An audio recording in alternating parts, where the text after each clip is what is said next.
Pride and Prejudice by Jane Austen. Chapter 17. Elizabeth related to Jane the next day what had passed between Mr. Wickham and herself.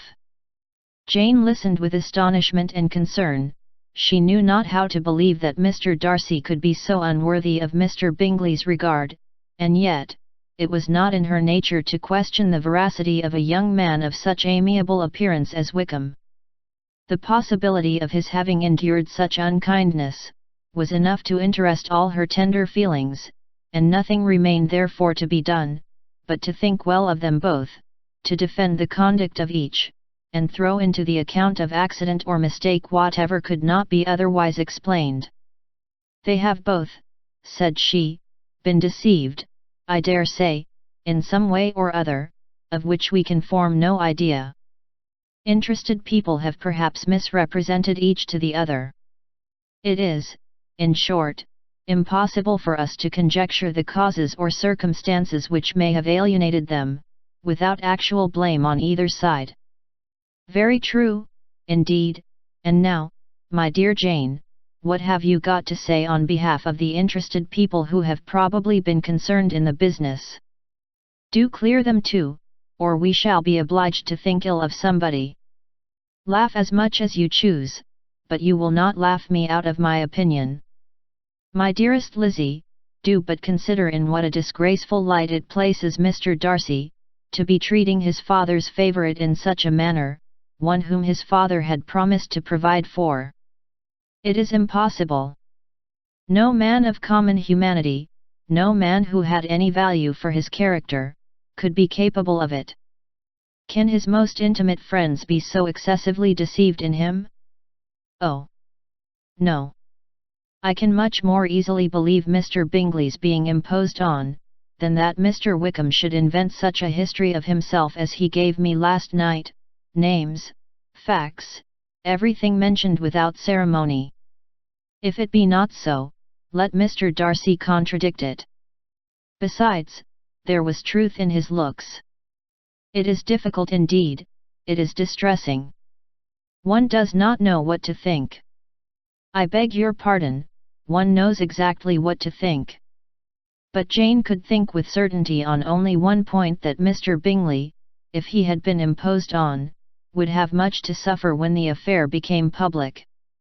The two young ladies were summoned from the shrubbery, where this conversation passed, by the arrival of the very persons of whom they had been speaking. Mr. Bingley and his sisters came to give their personal invitation for the long-expected ball at Netherfield, which was fixed for the following Tuesday. The two ladies were delighted to see their dear friend again, called it an age since they had met, and repeatedly asked what she had been doing with herself since their separation. To the rest of the family they paid little attention, avoiding Mrs. Bennet as much as possible, saying not much to Elizabeth, and nothing at all to the others. They were soon gone again, rising from their seats with an activity which took their brother by surprise, and hurrying off as if eager to escape from Mrs. Bennet's civilities. The prospect of the Netherfield ball was extremely agreeable to every female of the family. Mrs. Bennet chose to consider it as given in compliment to her eldest daughter, and was particularly flattered by receiving the invitation from Mr. Bingley himself, instead of a ceremonious card.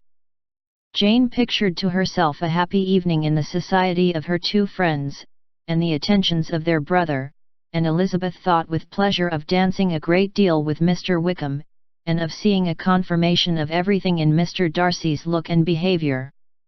The happiness anticipated by Catherine and Lydia depended less on any single event, or any particular person, for though they each, like Elizabeth, meant to dance half the evening with Mr. Wickham, he was by no means the only partner who could satisfy them, and a ball was, at any rate, a ball. And even Mary could assure her family that she had no disinclination for it. "While I can have my mornings to myself," said she, "it is enough. I think it is no sacrifice to join occasionally in evening engagements. Society has claims on us all, and I profess myself one of those who consider intervals of recreation and amusement as desirable for everybody. Elizabeth's spirits were so high on this occasion, that though she did not often speak unnecessarily to Mr. Collins, she could not help asking him whether he intended to accept Mr. Bingley's invitation, and if he did, whether he would think it proper to join in the evening's amusement, and she was rather surprised to find that he entertained no scruple whatever on that head, and was very far from dreading a rebuke either from the Archbishop, or Lady Catherine de Bourgh, by venturing to dance.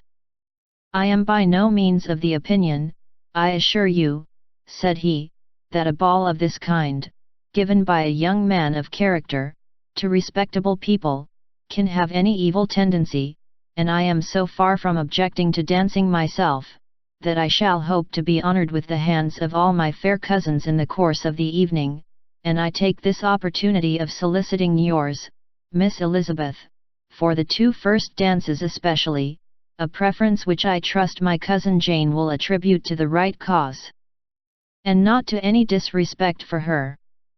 Elizabeth felt herself completely taken in. She had fully proposed being engaged by Mr. Wickham for those very dances, and to have Mr. Collins instead. Her liveliness had never been worse timed. There was no help for it, however. Mr. Wickham's happiness and her own were perforce delayed a little longer, and Mr. Collins's proposal accepted with as good a grace as she could. She was not the better pleased with his gallantry from the idea it suggested of something more. It now first struck her, that she was selected from among her sisters as worthy of being mistress of Hunsford Parsonage, and of assisting to form a quadrille table at Rosings, in the absence of more eligible visitors.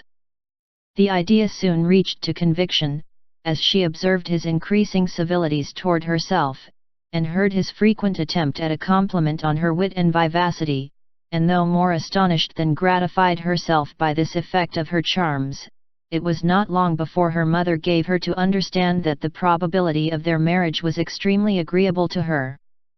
Elizabeth, however, did not choose to take the hint, being well aware that a serious dispute must be the consequence of any reply.